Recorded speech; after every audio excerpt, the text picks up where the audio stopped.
For quite some time, draft science has been making the claim that if you have a lever or anything that can move circularly like a gear, and if there is some mass placed at a distance away from the center pivot, you would not be able to distinguish between a mass m at radius r versus a mass m over 2 at radius 2r without seeing the mass placement. He and another commenter parapolylogic claim that a given amount of force applied will result in the same motion in both cases. Yeah. So the point is that, so if this falls, if I drop this at the higher velocity, there's no chance it will bounce. So I do this with 2x the velocity, all right? So this one comes down with 2x the velocity, it's half the mass. This sees it as if it was exactly this. So Brozo or you will never answer this question. That if you pushed on a lever and I put a one mass here, and then I switched it, and I put a half mass here, and you couldn't see which one was there. There was a wall, and you couldn't see what was on the other side of the lever. There's no way from you pushing on it that you could tell the difference between this and this.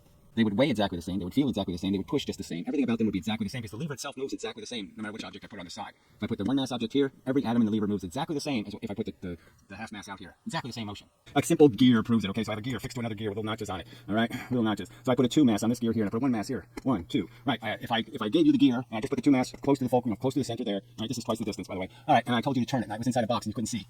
You couldn't tell if I put the 1 mass here or I put the 2 mass here. The two things would feel exactly the same. It would take just as much energy to move one from here to there as it would take to move the other one from here to there, right, to the peak point. You couldn't tell the difference. You couldn't for $1 billion. You're going to have $1 billion prize for you to be able to tell the difference between when I have the 2 mass here and I have the 1 mass out here. You couldn't do it. You couldn't win the money, all right, because you're putting the same exact energy in, because it's the same argument here. It's the same argument as a scale. It balances. It's the same. You can't tell the difference. It's physically the same, okay, because this is going to be twice the distance as this is going to be. You're going to move 2 pounds, half the distance. You're going to move the 1 pound, and it's going to be the same amount of energy. And if I launch these things, if I made them so they can fly off, and so the lever, there's a little stop here, so it stops it. You turn it, okay, with the same force for each one. You apply the same force for each one, and you let them fly off the gear.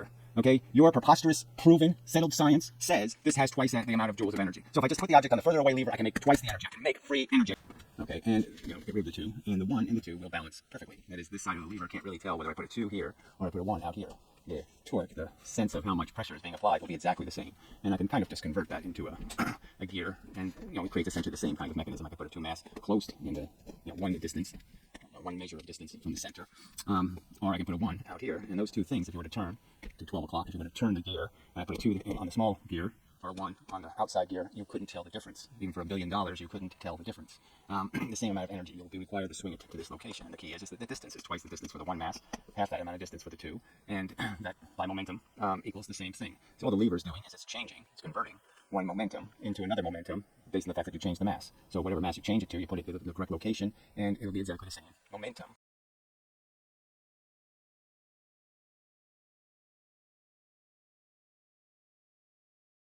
You just imbalance it, okay, in terms of one side's higher in gravity, and then you let it go, and it oscillates. Now, their argument is somehow it oscillates at different speeds. So if I put 4 to 4 at the same distance, somehow it's a different speed than if there's 1 out here and 1 out at the other end. And there's no logic for that argument. It doesn't conserve momentum. It's completely against all these physics principles that, Professor Lewin quote again.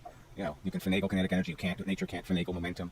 Now this is important to Gary's lever argument, because he claims that when you replace a 2x mass at 1x distance by a 1x mass at 2x distance, the motion of the lever will be the same, and so when the same force is applied on one end either by pressing it or by dropping another mass, you can get the 1x mass at 2x distance to leave at twice the speed. Hence the same energy input will result in an object leaving with twice the kinetic energy.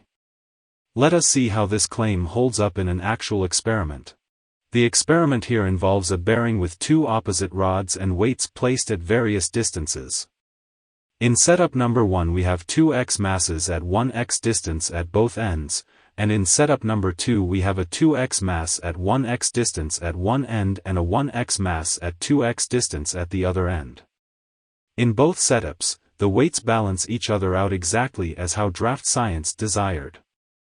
A string attached to a weight is wrapped around the bearing to provide a torque, and we observe and time the motion of the rods.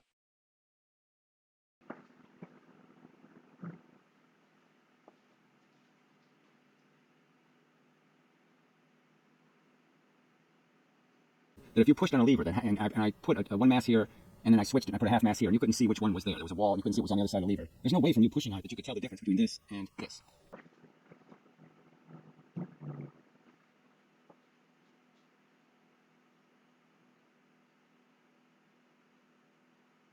I put a 2 on the small gear, or a 1 on the outside gear, you couldn't tell the difference. Even for $1 billion, you couldn't tell the difference.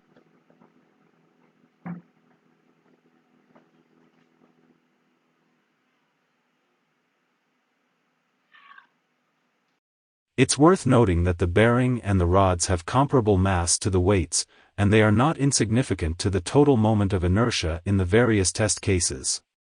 Nonetheless, the times across the different test cases are significantly different compared to the time variations within each test case.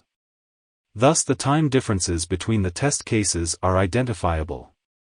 Because the lever does not move the same way when you replace a 2x mass at 1x distance by a 1x mass at 2x distance, Gary's lever argument fails. A given amount of force applied over a fixed amount of time will not result in the same motion in both cases, so Gary's claims in question are wrong. In fact, these results are bad news for Gary in more than one way. Not only do they dispute his lever argument, but they demonstrate that energy cannot be the same as momentum. This is because in the experiment, when we replace the two weights by weights that are half the mass at twice the distance, we obtain a different rotation speed, despite having the same constant force. Regardless of whether you think the energy input is given by mgh, Gravity is mgt, okay, not mgh.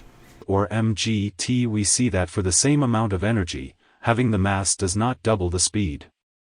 If Gary's notion that energy equals m times v were correct, then having the mass would result in twice the speed for the same energy input, which is not what we see. Thus, Gary's understanding of energy and Newtonian mechanics itself is just flat out wrong. His understanding leads to a result that is verifiably wrong. And lastly, it's worth pointing out, in none of the linked videos where he makes his lever argument does he ever actually invoke Newtonian mechanics or the laws of rotational motion. He doesn't even draw any actual force-body diagram. He simply bases his assertion that the lever will respond the same whether it has a 2x mass at 1x distance versus a 1x mass at 2x distance, simply because the lever balances out when you have a 2x mass at 1x distance on one end and a 1x mass at 2x distance at another end. This is such laughably insufficient reasoning, it's hard to imagine how any fool could take themselves seriously making such a vapid argument. The 2x mass at 1x distance and the 1x mass at 2x distance result in the same torque on the lever, but that says nothing about the relationship between a given applied torque and the rotational velocity of the lever, which is related through the moment of inertia, and is different for the 2x mass at 1x distance and the 1x mass at 2x distance. If Gary had just consulted any basic mechanics textbook he would know this, but alas, he does not know any mechanics. He simply reasons from his gut and declares falsehood as truth, and this is a perfect example showcasing this. But don't take it from me, I encourage anyone interested to try any of the shown experiments themselves. Just make sure the moment of inertia of the weights is comparable to the moment of inertia of your lever. This can be verified simply by doing a test case with no weights, and then comparing it to the test case with the weights. I recommend trying to obtain a 1.5x timing difference or greater, which would imply that the weights really do contribute a significant moment of inertia, and changing their distances would likewise change the moment of inertia noticeably. Thank you for watching.